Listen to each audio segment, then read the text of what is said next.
Okay, everybody, welcome. We have Dr. Benjamin Morrell here and LPC-Candidate Rachel Harper. And we're going in on some relationships today, and we're starting from the absolute basics. So we'll start with you, Rachel.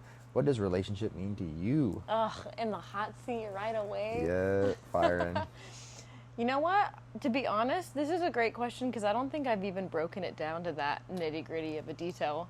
Yeah. I think I more so have just like felt my way through, and then if stuff pops up, correct it along the way. Like I don't think I've like literally defined it. So we're going yet. to literally define. The word relationship refers to the way in which two or more people, groups, or things are connected, interact, or behave toward one another. It can describe emotional, social, familial, romantic, professional, or even abstract connections. Yeah. Etymology, which is the root of words, and I love etymology. It's like one of my hobbies. So the root word is relation, from Latin relatio, a bringing back or a report. The means back, the fere means to carry, or relatus is brought back. So essentially what they're getting at is that these things tend to occupy the same terrain for whatever reason, which I think gets back to the principles of what love is. It's a bonding together or a binding together, or some level of benefit is being derived out of the interaction, which then motivates more of those, I would say. So I guess what's the opposite of a relationship? Distance. Yes. yes, yes, which I think sets up, actually, Esther Perel was talking about this today. Whenever you're looking at the origins of all of these things, it's sort of a masculine, feminine, ordered chaos, togetherness, separateness. So it seems to be the dialectic or the dichotomy. That's where you can kind of define is we have to find a way to balance both of those things in a relationship. Both what are we like when we're together, what brings us together, and then also honoring the times of separateness. So that way you don't just become a boil attached or a tumor off of your partner. Yeah. I mean, that reminds me too of kind of adjacent to that, but like schemas. Like we have different versions of ourselves around different people too. So like me in relation to my friend is not me in relation to my partner, or me in relation to my mom or my sister. Like those are all different versions of me too. And I don't know if I can even blanketly give a definition of relationship myself, because I feel like those relationships all differ, and then also how I've defined relationship over time has changed, and I would assume would continue to change too. Yeah, You know what I mean? for sure. Which is why I wanted to start the conversation off this way is people what their expectation of the word relationship is. Yeah.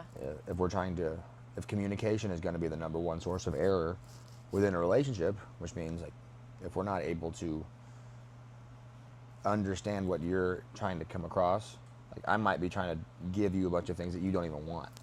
Yeah. So when I think about whenever I've worked with, couples or people fresh out of divorce or who are going through problematic relationships or marriages, they're oftentimes like, this person doesn't see me, right? I do all this stuff for them. Classically, it's the guy who works his butt off, paying for everything, just trying to give her absolutely everything, material-wise.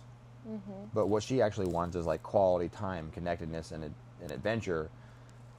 So she's feeling like depleted and not fulfilled, and like irritated that he's not listening, and he's feeling the same way.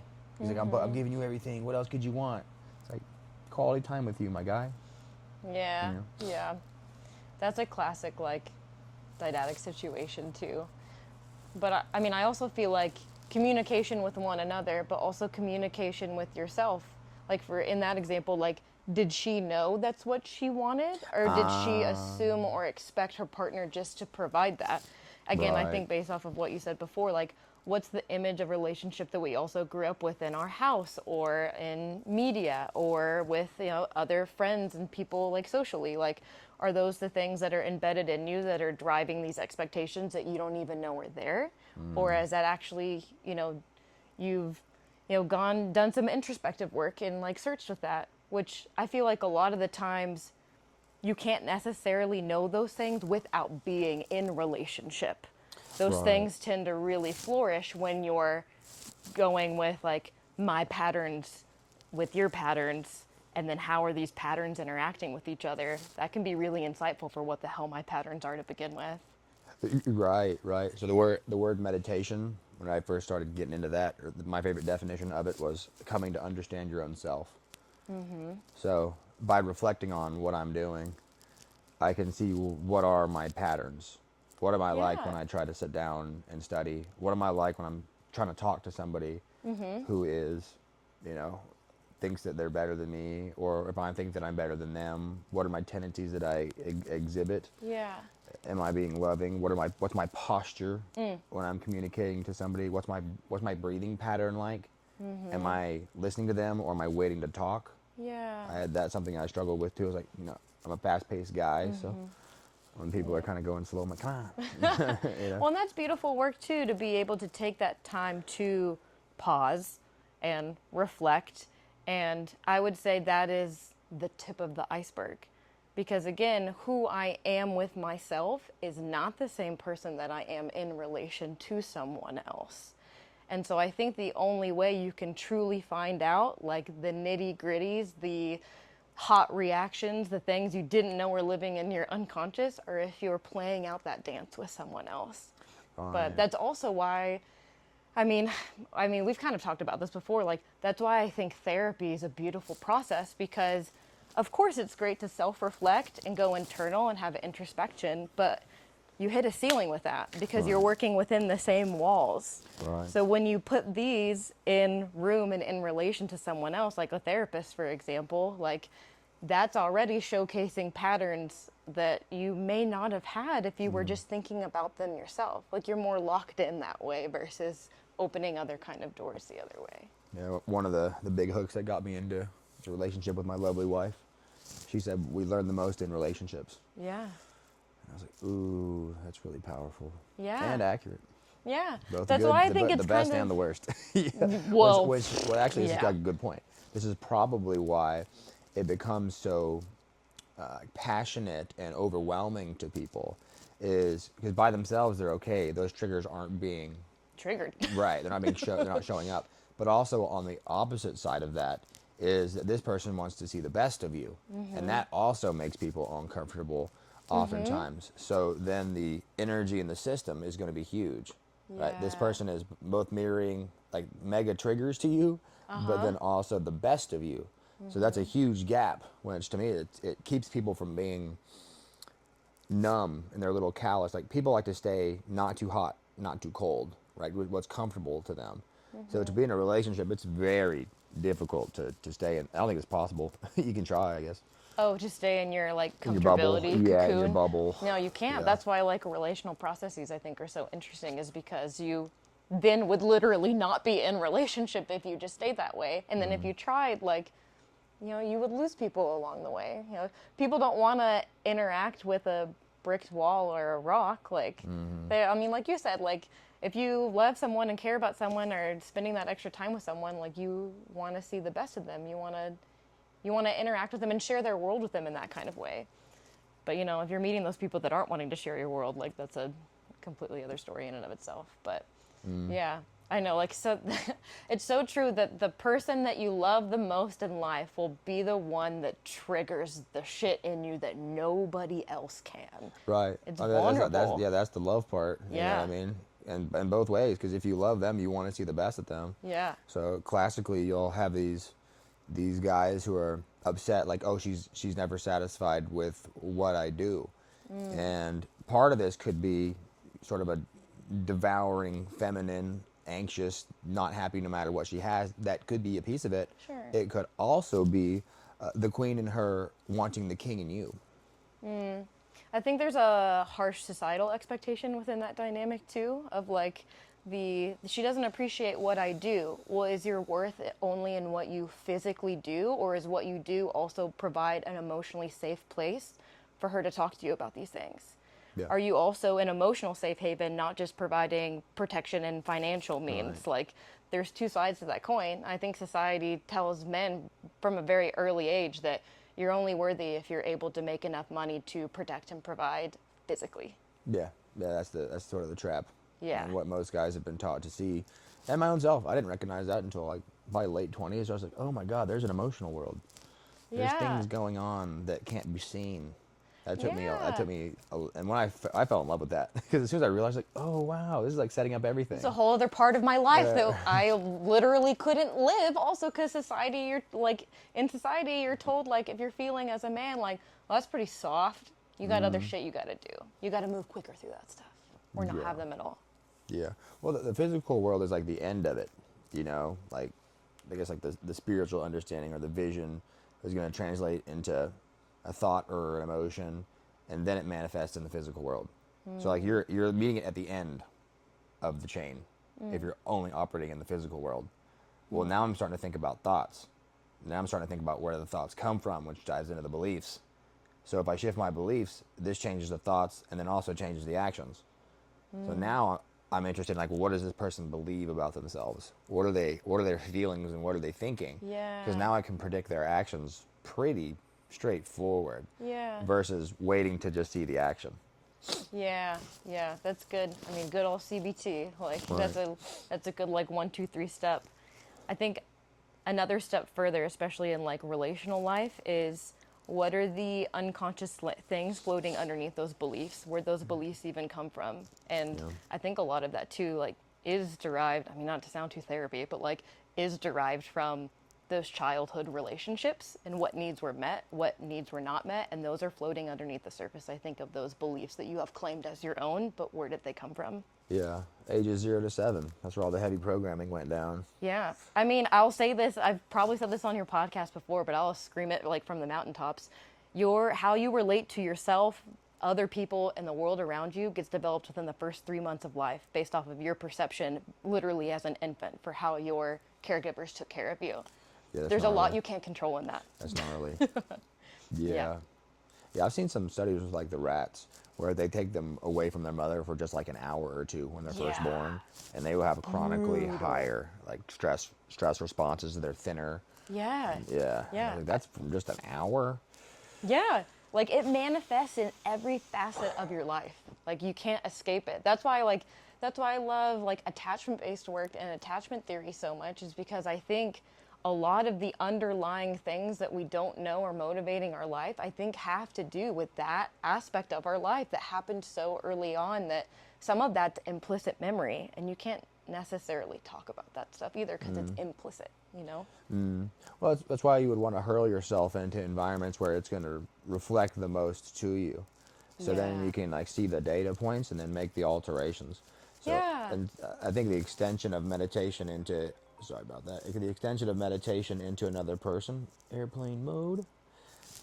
So the process of coming to observe one's own self, and then what does this, what does that, what happens if I do this? You know, it's just the basics of like the scientific method and like self-observation and reflection, and then out of that creating responses that are to shift you in an upward direction. Like I think you have to have that within your own self to some capacity. That's where you can really build it. And also like relationship with God if people are into some kind of spiritual connection, or the higher self if they're more of the scientific variety. So what is the absolute best version of you, you know? And then what's your relationship with that even? Because that's, to me, is like what's the Christ in you for the Christians, for example. Yeah, I love that too. Like, you have to have that, I mean, you don't have to, but it would behoove people to have that openness to curiosity. Like, curiosity is connection to yourself and other people. And if you're not curious, then you'll stay in the bubble. Yeah, like I was always very skeptical of the woo-woo, you know, higher self stuff in my atheist days. Yeah. And then I was like, I don't think this is real or whatever. And then I heard one of my favorite psychologists, he said, if you were smarter, what would you do? And I started asking myself that question. Benjamin, if you were way smarter than what you are, what would you do? And I'll be damned. I came up with so many good answers. I was like, certainly not what I'm doing right now. But that was bizarre to me. I was like, how come I can ask myself that question and I can get an answer from it? Right. If you were smarter, what would happen? If you were more disciplined, if you were more loving, if you were more kind, what would you actually do? And then your brain will like answer it and it'll show you what to do. So I was like, there must be some, but because it knows how to do it. Somehow it has access to that information. but only Right. post through like the higher self is originally what kind of got me into that whole scene. And then eventually that's like, oh, this is like what people mean by they're talking to Christ. Like, what is the absolute highest level in this image of somebody who knows everything? You can talk to them and they can tell you what to do. And usually it's in your best interest and theirs. So it's pretty interesting in that way. Yeah, yeah. I know, I love that too. Like, just even your willingness to ask that question, and almost, it's not, maybe not this per se, but like take that current present version of you out of the equation and just explore. Like, I like that word too, like being able to explore the possibilities. Not that you're signing off to anything, like just having a chance to ask questions. Otherwise, you stay stagnant. Yeah, we're trying to create a new map of reality ultimately. So that's sort of the point of the self-therapy world or self-development, is there's that prior map that we were in, that everything that we know and understand. And whenever we're trying to create the new map, is there's ways that we can go about that, because it's happening whether we want it to or not, unless you're really walled off and you can just stay in your own environment. I mean, we've certainly seen that with people who hyper controlling and don't want to leave their houses, and Yeah. literally no inputs or changing in their life. It's a Yeah. very dangerous place for a human to operate. Yeah. I'd say that too, not only the people that are like kind of holding themselves in, or getting on social media and listening to the same things that are just confirmation bias all day long, but I think also when they do get out in the world and interact with other people in the world, or even other loved ones, like how much are they curious about the people that they're talking to, or how much are they just waiting to invoke their opinions, or how much are they waiting to talk, how much are they waiting for someone else to ask them questions versus them being the ones to want to, throw out that bid for connection.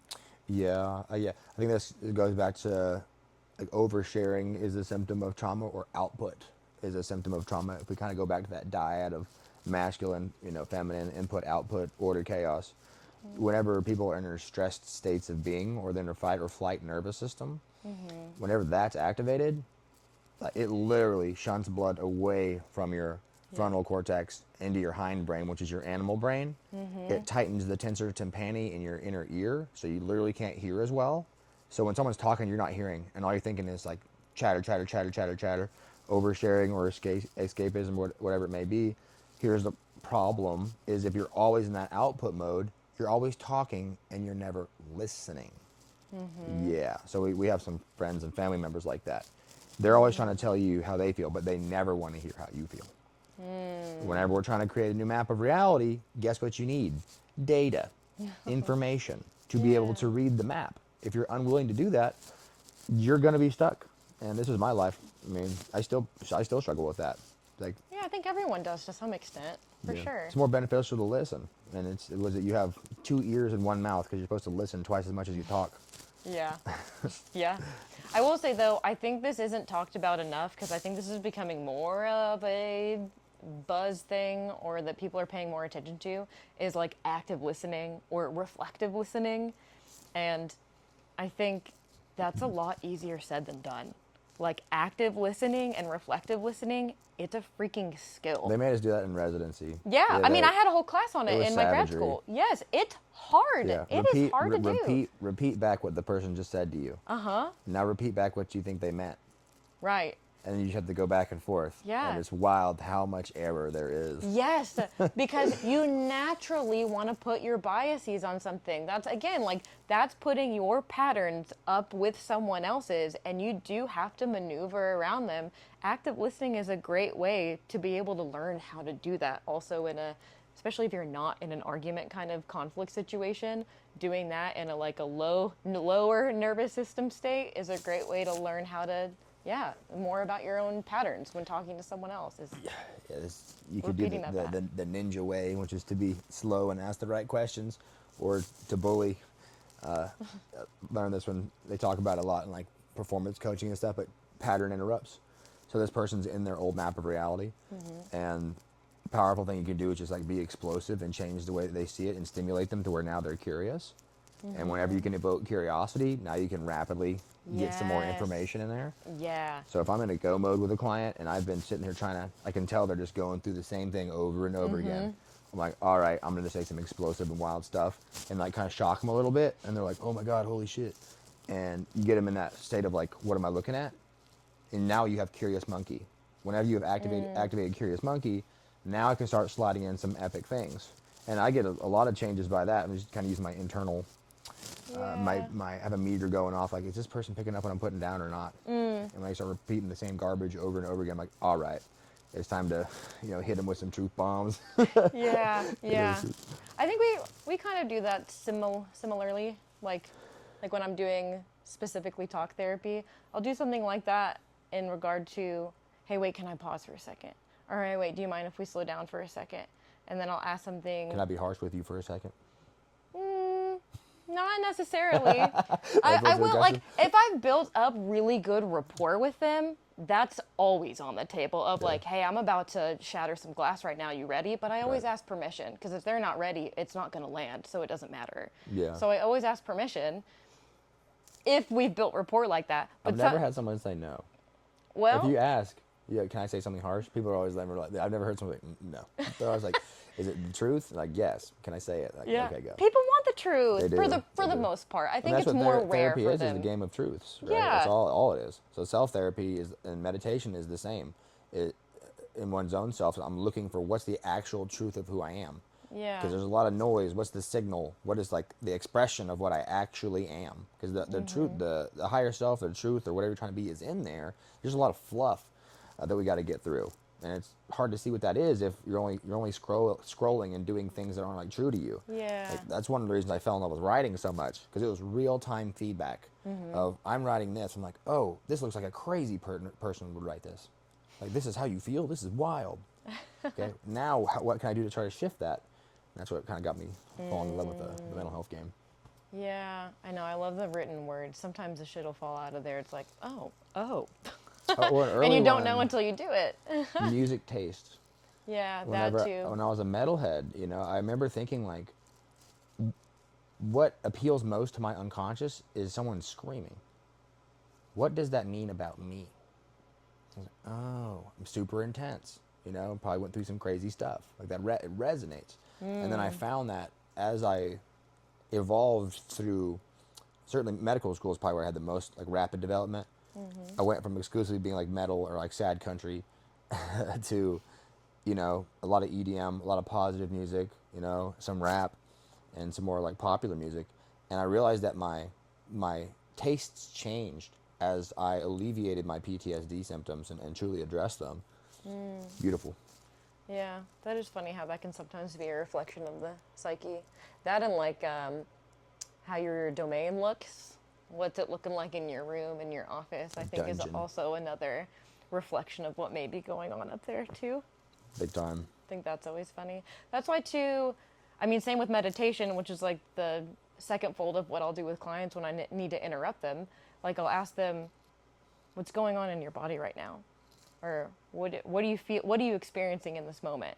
Or what is it like for me to ask you about what's going on for you right now? And usually that too is enough of a pause for someone to be like, oh, I haven't ever even paused before to ask myself that question. Because like you said, it's like a million miles per hour. It's screamo music. It's clutter all over my room and no pausing to see that those things are going on at the time. Yeah. Like, what's your relationship with everything that you're experiencing going through your day? It's like, even how do you feel about cleaning your space? Because if you like absolutely hate it and loathe it, that's generally going to be reflective of how you are on the inside when you have to address your personal problems. You're right. Yeah. Whereas it should be fun to clean it, and get your space right. It should be fun to clean your mind and slow yourself down and enjoy it. So, big one is like relationship with food. Like mine was crazy. It's like when you said take a pause. When we were doing some mindful eating at Providence Farms. Before we ate, she said, now take a pause. And I want you to think about how you felt before every meal or while eating in your past, and sit with that emotion. And what's it feel like? And she went around the table, and I just remember feeling like uncomfortable. I remember thinking like, I got to eat this really fast. Otherwise someone else is going to eat my food. Right. Yep. Right. Yep. Or guilt or something like that. Yep.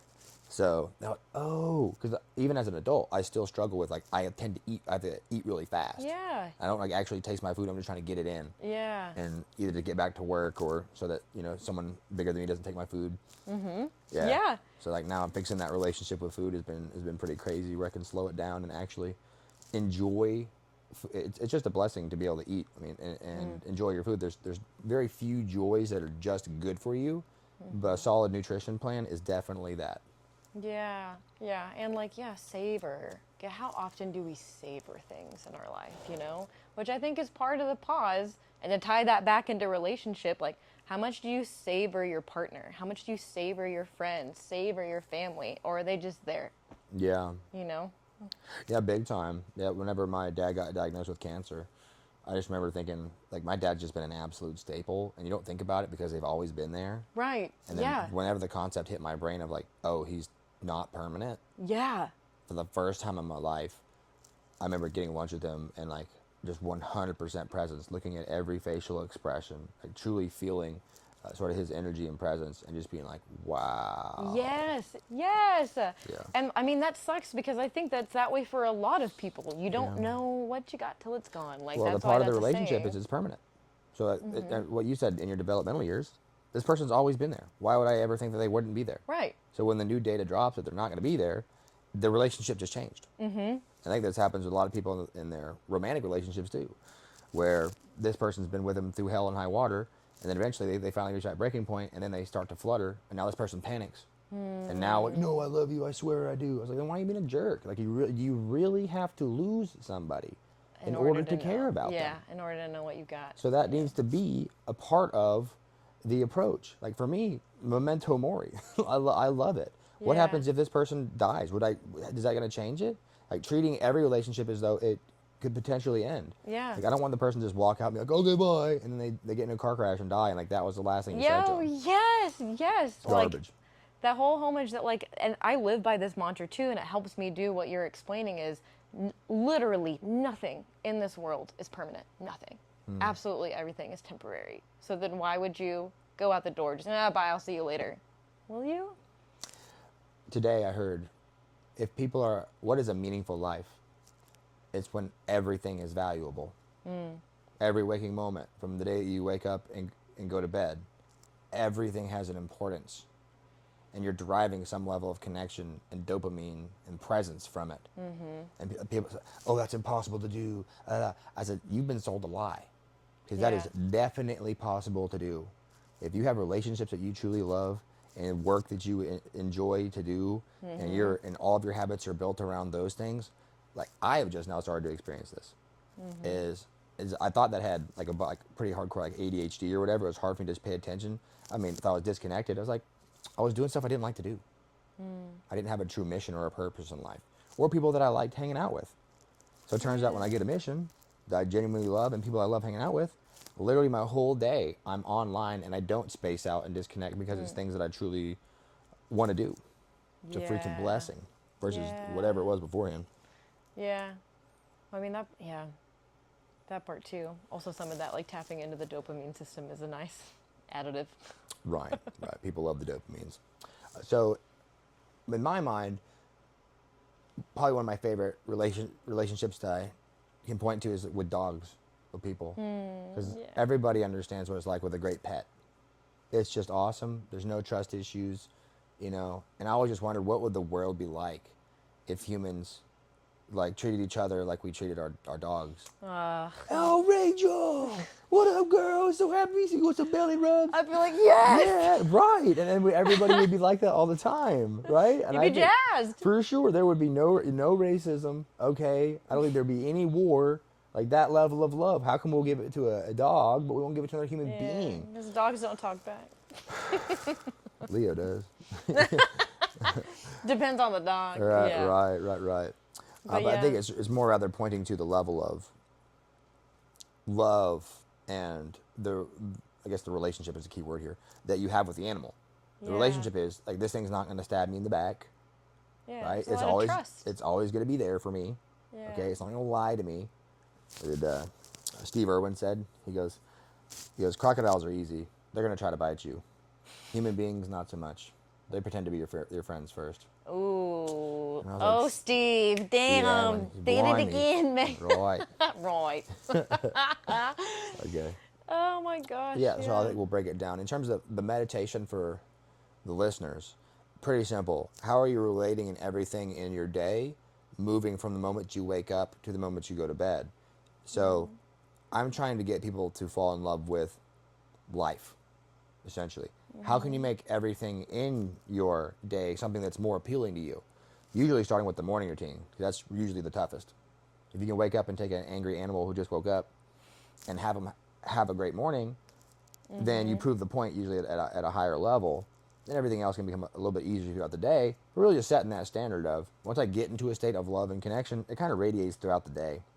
Yeah, that for sure. Actually, something I want to add to that I've started doing recently, I found out that I got I'm really uncomfortable with just smiling and saying hi to strangers or like someone I'm passing Same. and I'd catch myself trying to hide. Same. And so I was like, why am I doing that? Why does that make me so uncomfortable? And so I just tried this experiment on myself. Like, what happens if every single person I pass, even if I feel so uncomfortable, I smile or say hi or how are you? And I started doing that, and don't get me wrong, like, it was uncomfortable, but I felt a change in my like being. Like I felt a change in how I was connecting to people or how my mood in general or even how I was connecting to myself. I started to ask myself more about, hey, how are you doing right now? Because I was doing that for other people too. And so even adding that, like, Challenge of the week. Yeah, like you gotta make through eye your day. contact, and you gotta say hello or hi and smile. yeah. I'm I mean, gonna do think that. about it. What if someone was having a shit ass day and a stranger was like, hey, how you doing? I'd be like, oh, someone gave a shit. There was Crazy. I definitely remember times when I was having a horrific day, and someone would give you a compliment, and just be like, you know what, it's gonna be all right. It's that small little extension that pulls us together as people. Yeah. And once again, imagine if that person was a puppy, and they were having a bad day, and you're like, what's up, guy? How's it going? Passing guy? someone on the street. How you doing, buddy? Yeah, right. You have the best day ever. Are you a good buddy? Do you want to get this? Are you a good buddy? It's like, I am a good buddy. I am. Yeah. That would get. I'm just saying that kind of approach. It's something that a lot of people just have never experienced. Yeah. Just never experienced that. I do want to add though too, like, I get it. If you're not used to trying to love every single thing that you're doing, it is going to be a lot of mental energy. I get it. That there are actual resources you are spending by putting that kind of effort forward into that frame of mind. So I don't think it's necessarily going to be easy peasy if that's not something that you've ever done before. it's wildly You're going to feel uncomfortable. fatigued. Yeah. But start really small. Yeah, Start really small. Yeah, there's a lot. They think that they're autistic. I'm like, dude, you're not autistic. You just were not socially trained at all, right? And you're a highly sensitive person, and you're on 300 milligrams of caffeine in a Zen in a social situation. You're not autistic, dog. Yeah, that, and if you were also a sensitive kid, I can't imagine how invalidated you were by a lot of the grown-ups in your life because you were too much by feeling a lot of stuff. Yeah, for sure. So, so most of us never learned how to do it in the first place. Yeah. Like, I was a recluse in college. Like, Yeah. I did not like being around. It made me feel highly uncomfortable. Yeah. And that's mostly because I just didn't know how to do it. So all my interactions were a little bit awkward or wrong, and I was self-conscious. Whenever I learned how to do it, in medical school, because you're shoved around people in medical, there's no hiding. There's no hiding. Yeah. You're giving presentations every single day. You're hanging out with people and patients every single day. So I was forced to learn it. Right. And I was very thankful. I was very thankful for it, to be honest. Yeah. And a lot of those symptoms went away. Like, I don't get anxious with like public speaking. Yeah. I don't get anxious with like having to talk to strangers. Now, is it something I still like hurl myself into? No, I do need to practice it from time to time. But on my good days, yeah, I'm high-fiving strangers, dude. Yeah. I love it. Yeah. Well, I think that speaks to you too. It is something that can be learned, how to relate to people or relate to yourself. Like, that's not something where, oh, never got this when I was younger. Guess that's just how I am. No, it's like an actual skill that you can use. I mean, just how many parents were perfect parents when you were a kid and actually taught you how to emotionally regulate, how to identify, express, and manage this knowledge it? was not Very mainstream. few. Yeah, it was not mainstream knowledge. Especially I didn't generationally know if it speaking. existed. Yeah. I think this is all modern era stuff. Yes, it is. And I think we're moving in that direction for parents these days, but like I know people our age, like that generation, I don't know how privy they were to that stuff. So we are as adults learning this. They had like wars and stuff to deal with. And Yeah, that survival stuff. And typhus and and true disease and famines. So in terms of like human relationships, romantic, friendship, professional, familial, and spiritual seem to be the 5 core ones that we can review. So I think probably most people are interested in romantic, unfortunately. Which is like emotional intimacy, attraction, and trust.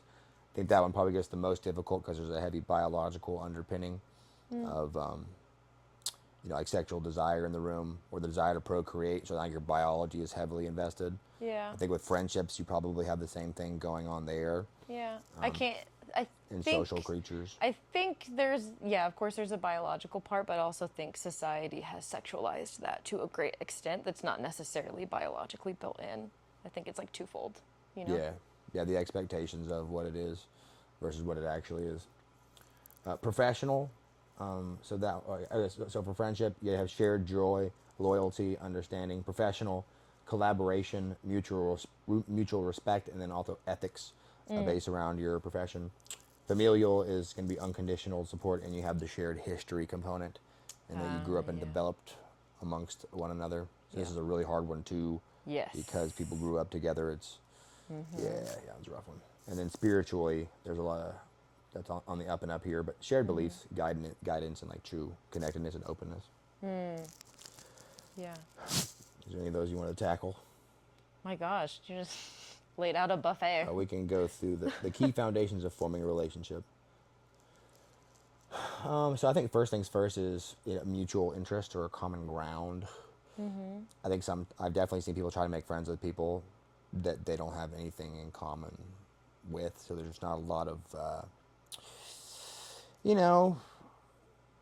it's hard to do that. Yeah, it is harder. I don't know. I don't want to blanket statement these things too much, or like these different sectors, because of course they do differ.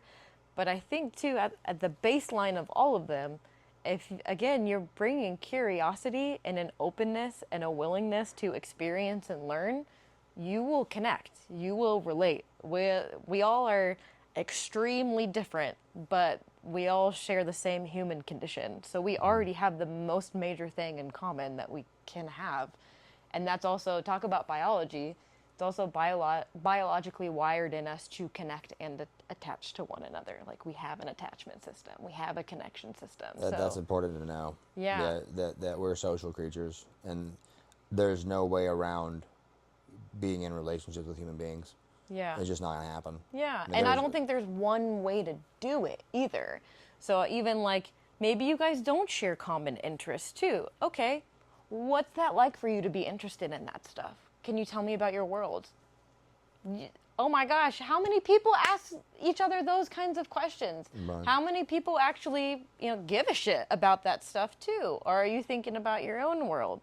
I think usually they're looking for people who will validate their own belief systems, though. Yeah, That's like the formation, unfortunately, for a lot of relationships.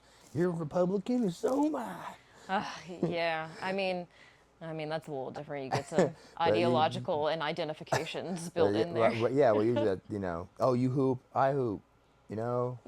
Or, oh, you like metal, I like metal. You like the rap game, I like the rap game. So usually there's something to kind of exponentially easier to get it going. Yeah, at least a couple common points. Because if you ever had a conversation with somebody you have nothing in common with, and they're just off on their own thing, it is strange. Versus people that you can click with and kind of run and share with. Yeah. It can be difficult. I also think, like, what's the context, though, too? I think the context is really important. Like, if you're in a space where that is a little bit more strange, like, yeah, I could see how connection and relatedness would be difficult. But, like, if you're in a space where there's room to get to know someone on a deeper level, then, I don't know. I guess for me, personally, that interests me. We have nothing in common. What the hell is your life like? Right. Like, it's also important to know that you are not the standard.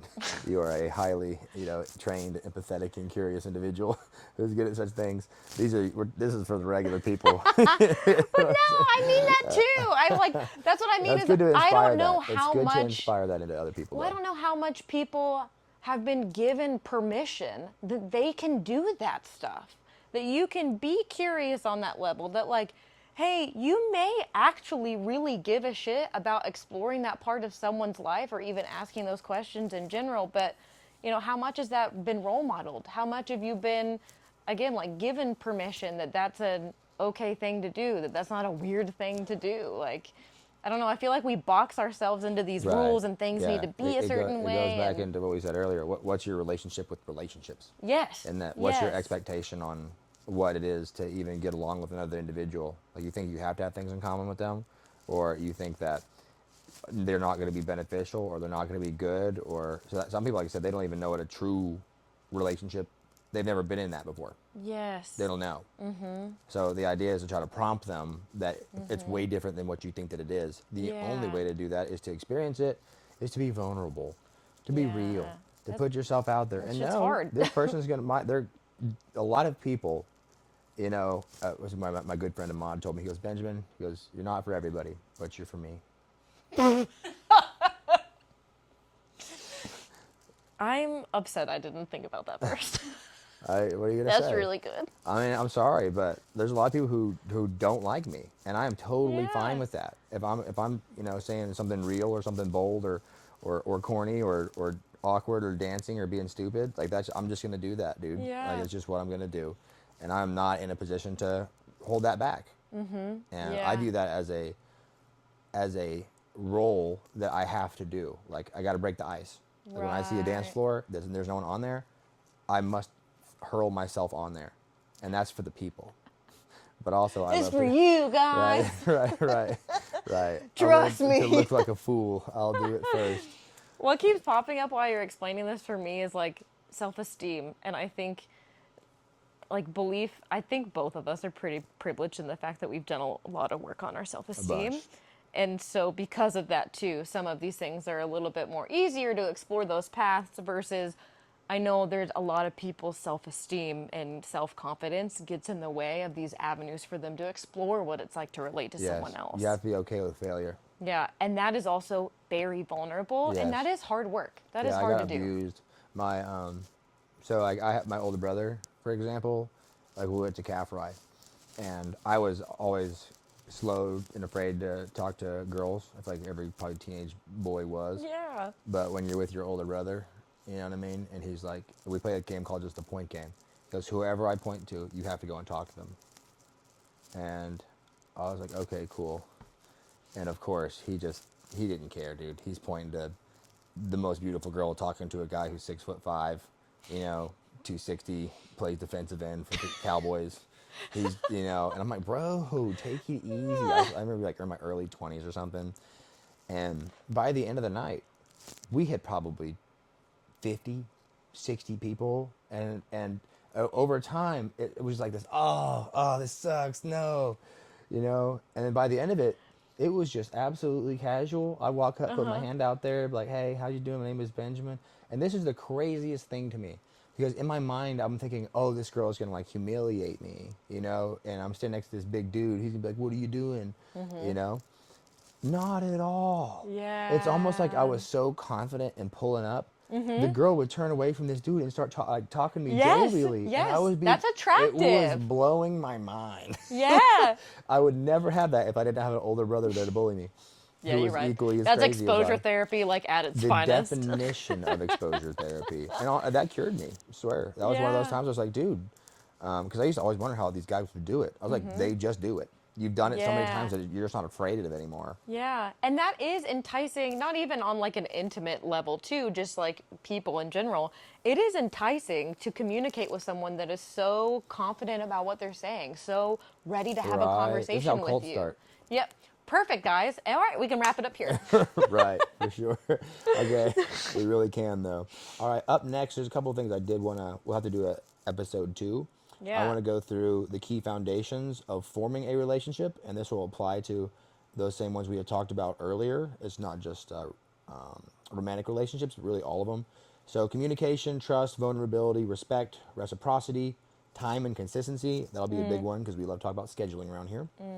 When you talk about what undermines the relationships, once again, it may not just be that we just don't know how to function in them.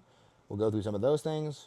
And then the people definitely want to know how to get more friends, I think is a big thing that we can chat through. Yeah. And then we're going to start diving into some couples related things. So we'll keep it Sure. aimed at friendships, and then we'll keep it aimed at couples and romantic relationships. And then what I've done is, what are the most common questions that have been presented to couples therapists, and then what are the common responses. So this will be really fun That's to go juicy through. stuff.